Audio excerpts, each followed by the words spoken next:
qof kasta waxa uu leeyahay hibo u gaar ah oo uu dadka kale kaga duwan yahay, laakiin dadka qaar ayaa u baahan in farta lagu fiiqo tallaabada koowaad si ay naftooda u horumariyaan, gaar ahaan qofka doonaya inuu naftiisa ka horumariyo dhanka qoraalka sheekooyinka gaagaaban.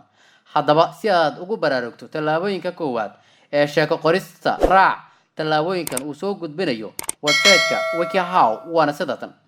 kow Fikradda guud meel ku soo wada aruuri.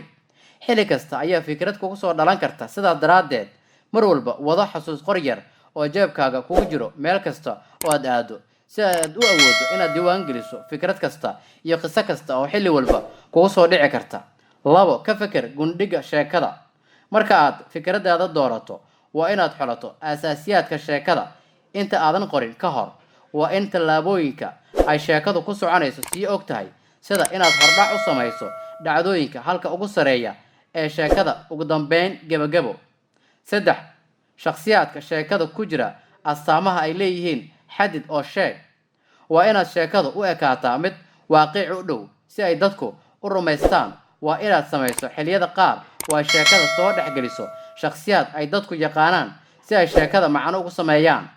afar Xadid waqtiga ay sheekadu qaadanayso.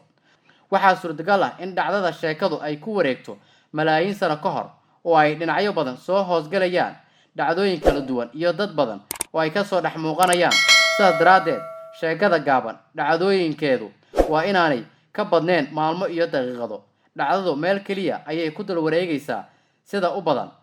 Looma baahna shakhsiyaad badan oo sheekadu ay ku socoto. Hanad Cali Guleed.